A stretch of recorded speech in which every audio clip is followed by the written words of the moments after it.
Okay, I'm back again. I'm actually alive today. I woke up at like 4 in the morning, so I've been up doing my meditations and trying to figure out what exactly I want to touch on today. And I figured my book that I've been writing is probably the best place to start. And like I said, I'm working my way through this book. It's part two of the other book that I read, The Power of Now, looking at my bookshelf. Um, and I have lots of other books over there. But I think dealing with self improvement is the best place for all of us to start, because we can't control other people, um, and they're on their own journey. So if you want to get in touch with yourself, if you want to figure out how other people have affected you, what you've absorbed from other people, and work through a lot of that trauma. Um, this is gonna help. Like I said, I don't have printed copies of my book, but I have it on my laptop. Um, I wrote this while I was working my my seasonal job up at a ski resort, which I love snow, so that's a good place for me to be. It helps to clear my brain and to center me into something solid. Um, so I call this the Adam and Eve attunement. Um, the the name Adam and Eve is not only the archetypal masculine and feminine that we all have within us, but it's also an acronym. Adam stands for accept, design, align, and manifest. And Eve, I had batted around a couple different names for when I first started doing this. I called it like Eve alignment because it's like empaths versus egos, and a lot of people that I've come into contact with throughout my entire life, so this is nothing new, as an empath, would do a lot of ego projection, and I never knew what that was about. I never knew it was an actual thing. Um, until very, very recently. I'm talking in the last couple of years. So dealing with that and having to like move through the dynamics of that, um, is kind of tricky if you don't know what's you and what's not you, and that other people and their traumas or their projections can really affect you. Um, so that's something that I've had to deal with in my own personal experience. Also, on top of that, like our own trauma, like what we've been through, affects us in a big way.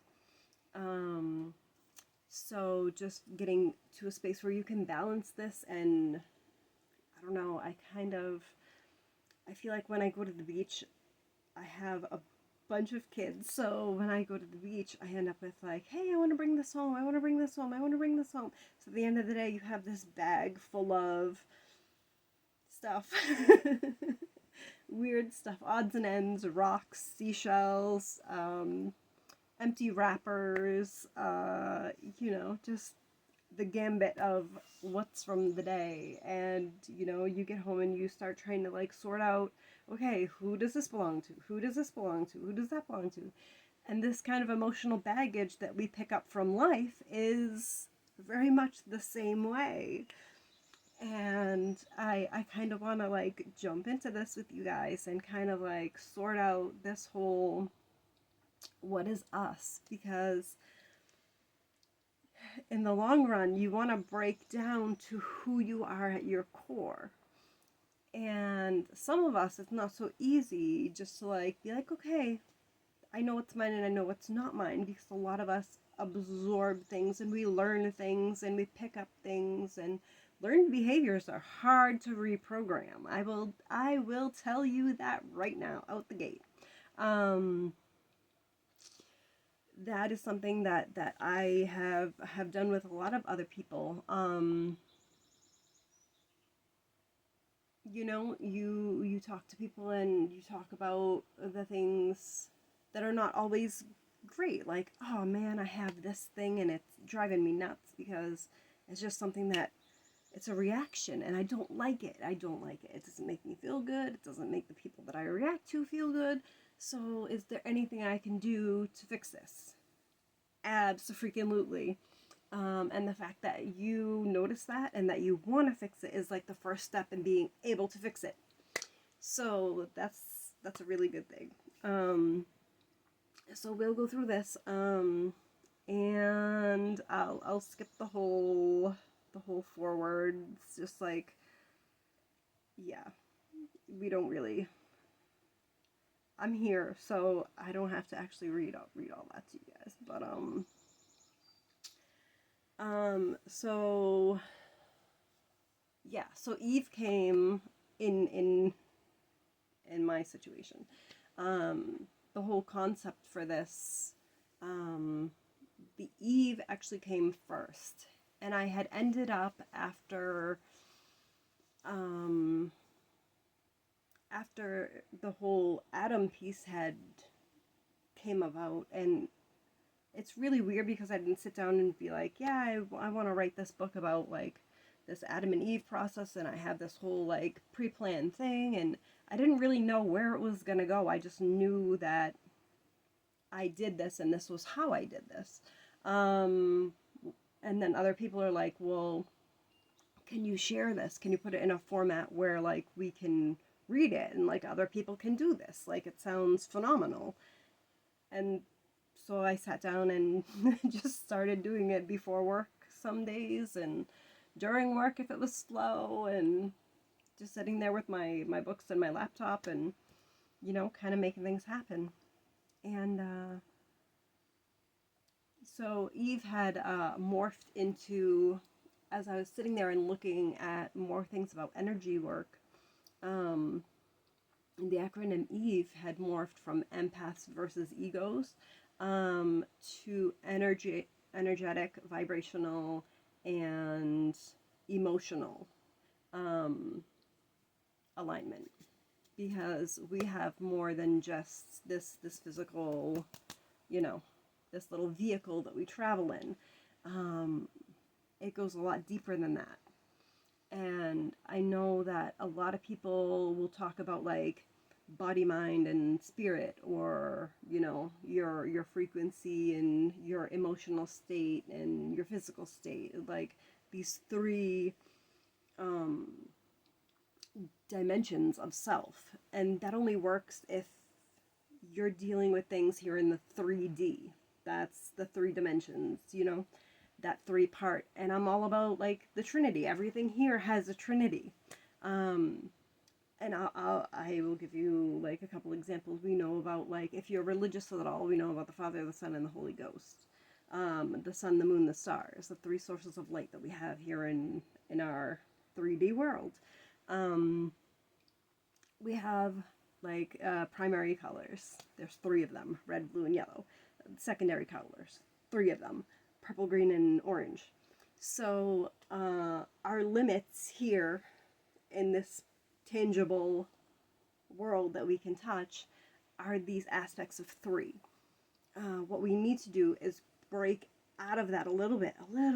We want to talk about the 5D. We have an intellectual body. We have an emotional body. Eckhart Tolle calls that the pain body. Sometimes when we are reliving memories, it will trigger our pain body or our emotional body. We know that that's separate because not every memory has a feeling, and not every feeling is attached to a memory, but it can be. And that's something that we're going to get into, that juxtaposition of that a little bit later. So we have intellect, emotion, we have our physical body, we have our spiritual body, because we know something drives this vehicle. We don't just run by ourselves, or else we would never die, right? So let's see. And then we have our shadow. So that's our 5 pieces of self: intellect, emotion, physical being. We have our shadow, and what's our other one? Spirit. So these are our five dimensions of self.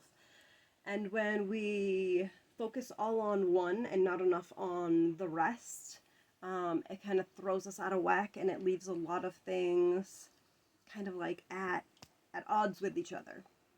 And a lot of times, if we don't like things that are going on in our physical, our physical beingness, our physical environment, it can cause trauma, either emotional trauma, energetic trauma, or sometimes we push it down into our shadow. I got really good at that when I was younger. And as I've grown, I've been to therapy several times, and nothing seems to help that, because all it does is reopen the wound for me. It doesn't actually change the dynamic. So I came up with a system of changing perspectives of things. Not just sitting around saying, how does that make you feel? Obviously it makes me feel like shit, that's why I buried it down that deep, you know? I'm gonna try not to get emotional. A lot of that shit still hurts. So, switching perspectives can be really beneficial. It can be super duper helpful if you do it in the right way. I'm not talking about like projection. Projection is something we want to get away from. We want to get out of it. We want to, I don't want to say like avoid it, because sometimes it's not about avoiding it, but seeing it for what it is. It's just the ego trying to protect itself. And that's not really what I'm about. We want to look at the ego. We want to know why it's doing what it's doing. For me, I like questions. I ask a lot of questions. Some of them might not make sense to you, but they make sense to me. Because I know what I'm looking for inside of myself, in my emotional state, in my intellectual state. I know how I'm feeling. I know what I'm feeling. I might not know why I'm feeling it. So those questions become really, really important to getting to the root of our problems. So in this process, we want to find those things that aren't working for us. Obviously, stuffing down our emotional pain doesn't work. Reacting and lashing out at other people when we have our ego pricked does not work. It causes a lot of friction. It causes a lot of pain in dynamics with other people. And it's not really a viable long-term solution to anything. So doing this stuff, going through this process helps you rebuild your associations with emotional pain, with physical pain. I enjoy getting tattooed. It's actually been a really good way for me to get over a lot of my old trauma, because I have a hard time letting go of the emotional pain without a physical expression. So when I can feel it physically, it helps me to let it go. Which may not be everybody's cup of tea. Some people can just be like, yeah, you know what, this happened and I'm good with that, and let it go and not think about it ever again. I am not one of those humans. I am built in my own, I'm built in my own little conundrum, I guess.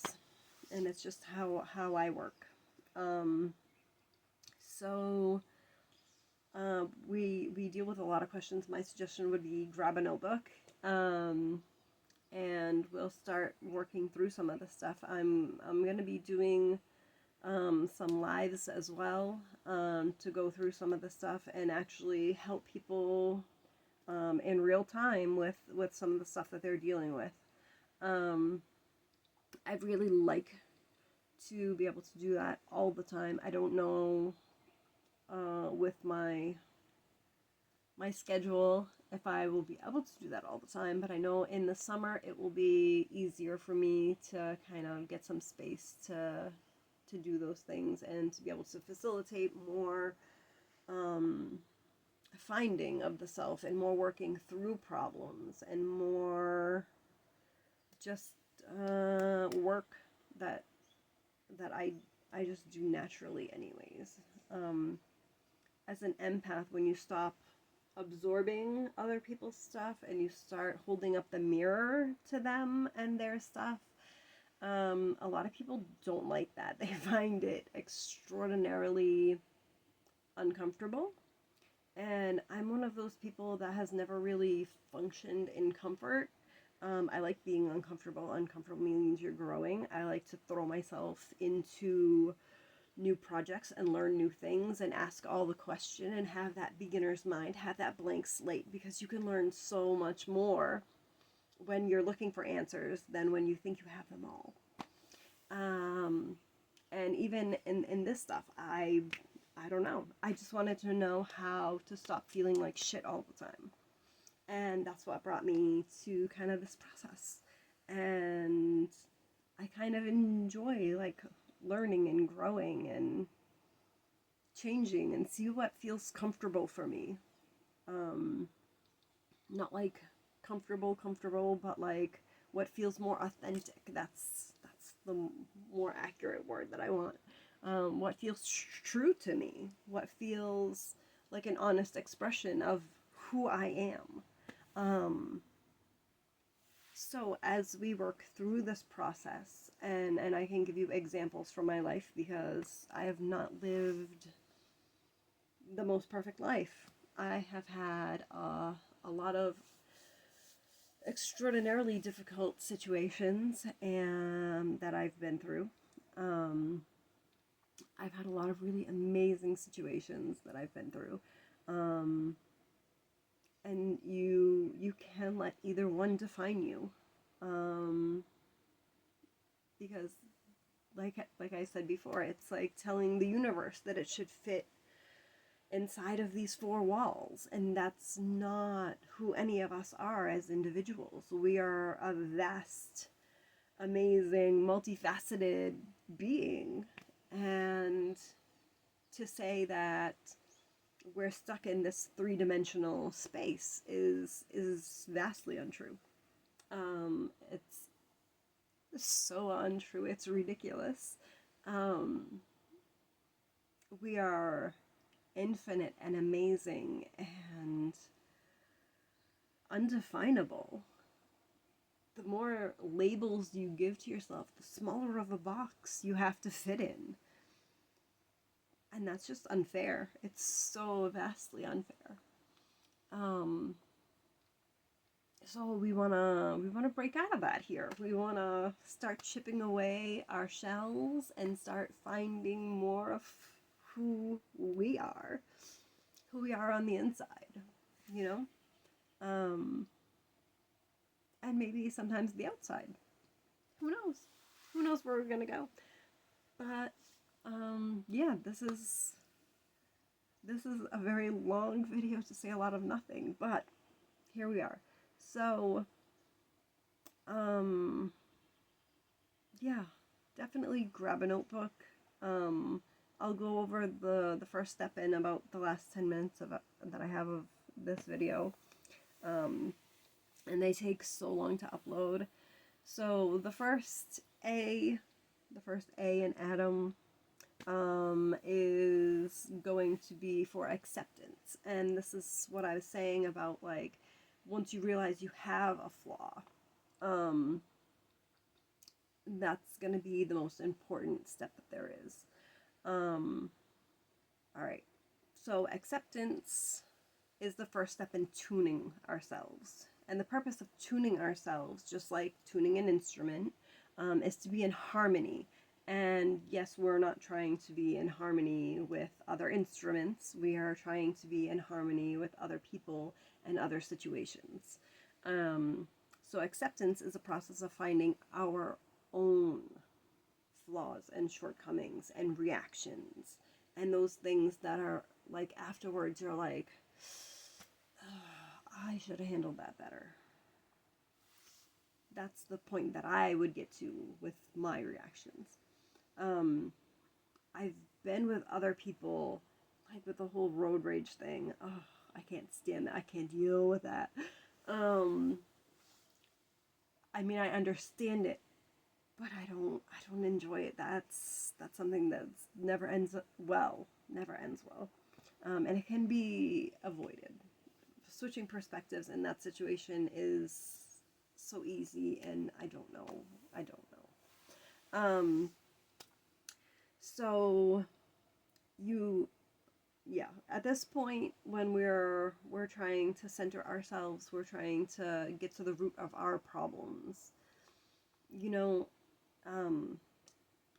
I taught Sunday school for a lot of years, so you're gonna hear me bring like religion into this, and Jesus was a master teacher, so I'm gonna bring a lot of probably that dynamic in here too. So if you don't want to deal with that, either your brain can avoid it, or peace and love, carry on somewhere else, because that's authentic to me, and that's what I do.